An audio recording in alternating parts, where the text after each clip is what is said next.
Hello बच्चों, let's read this question. The question say that which of the following is not an example of benzenoid compound. अब इसके regarding चार option given है, इन चारों में से करेक्ट को बताना है।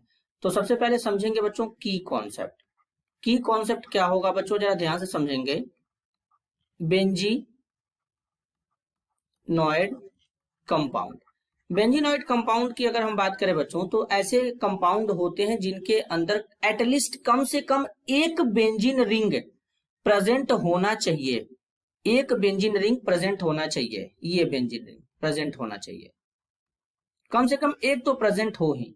तो अगर कंपाउंड के अंदर अगर बेंजीन रिंग प्रेजेंट है तो वो बेंजीनॉइड होगा, और अगर नहीं प्रेजेंट हो तो वो नॉन बेंजीनाइड होगा। तो हमसे पूछा गया कि बेंजीन रिंग किसमें नहीं है। तो ऑप्शन ए में देखेंगे तो बेंजीन रिंग तो हमको दिख ही नहीं रहे बच्चों।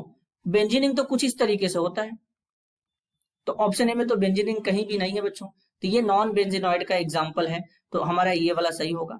बी में भी कोई भी बेंजीन रिंग नहीं है, और वैसे भी बेंजीन में कार्बन 6 होते हैं, यहाँ पे कार्बन 6 से ज्यादा है, 1 2 3 4 5 6 7 8 ज्यादा है बच्चों। तो ऑप्शन बी हमारा गलत है।